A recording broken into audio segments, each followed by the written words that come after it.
Hello guys, dito tayo sa may Bodega Bay, California. Ito po inyong kaibigan na si Sario. Magbablog lang tayo sandali dito guys. The time is about 6 o'clock in the morning. Maaga pa. And then nakita ko itong mga taong nagpo-coastal foraging dito guys. Kaya na-interested ako. Kunan ko sila ng video. Malaki ang low tide niya. Tapos ito sila nangunguha ito ng yung clams. Mga lalaki yung mga clams na yun guys. Sabi na expensive daw din yan. Pero parang mahirap din kunin, malalim eh. Sabi nung yung nangunguha din sa kabila around 2 to 3 feet, malalim din. Kasi nangunguha sila eh.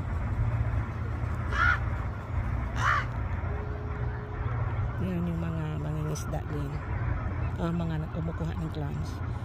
So kanina umaga, maaga din yung mga mangingisda, yung mga boat nila naglabasan papuntang laot. Yan, may boat natin, paalis na yan papunta sa laot ng mga mangingisda. Yan, pa-out yan sila guys doon sa may opening doon. Yung may parang gate doon kasi nasa loob ito ng cove. Parang yung doon sa dulo mga parang seawall yan kinikreate nila guys, yung mga bato-bato doon. Pang takip siguro dito, pang protect sa area. Kaya dito nga area maraming mga seafood, mga crabs, mga mga isda pumupunta dito. And then dito namang mga mangingisda. Dito sila nga ayan, yung mga bang hobby lang na mangisda, pero yung seryoso ka na, lalabas ka doon sa laot, sa likod ng bundok na yun. So doon kami nagpa-park doon nga area guys, mga camper vans doon, mga nangisda, tapos kumukuha ng clams.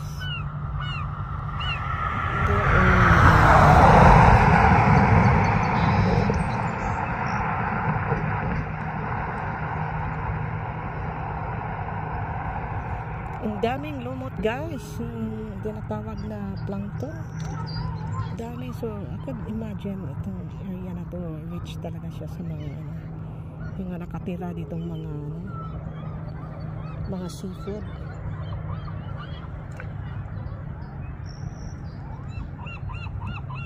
Maraming ibon. Yung The Birds sa movie that was 1960s, popular that time, The Birds. Dito sinashooting yung guys. Bakit maraming ibon? Dahil maraming pagkain eh. Maraming isda. Kaya The Birds, maraming klase-klase yung mga ibon dito. Protected area ito guys. Hindi ka basta-basta magpintik ng mga ibon dyan. It's a protected area.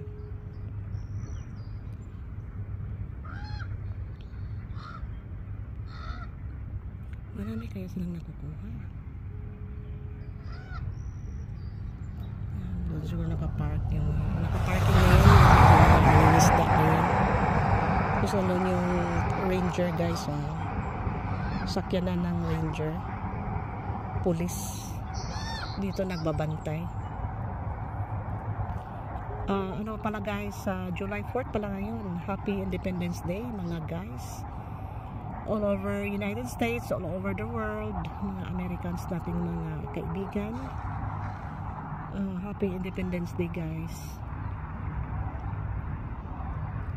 So I'm not sure ito mamaya kung magkaroon ito ng mga fireworks mamaya. Nakausap ko yung kahapon, galing ng Petaluma, pumunta siya dito, nagpapalamig dahil mainit daw doon sa Petaluma. Sabi na may fireworks daw sila mamayang gabi. Pero I'm not going to get out from here guys. Ang ganda na ng position ko dito. So mamaya mapuno na ito guys. Marami ng mangisda dito mamaya.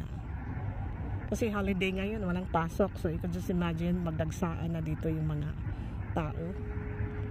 So dito lang asahin ko maglakad-lakad doon. Tapos may mga malasing pa dyan. Hindi maayos magdadrive sa daan. Dangerous, kaya stay put na lang ako dito sa isang lugar. Okay guys, napakaganda talaga ng low tide din. I mean, whatever it is, lahat naman maganda. Okay, thank you for watching. I'll see you again on my next vlog. Bye-bye you.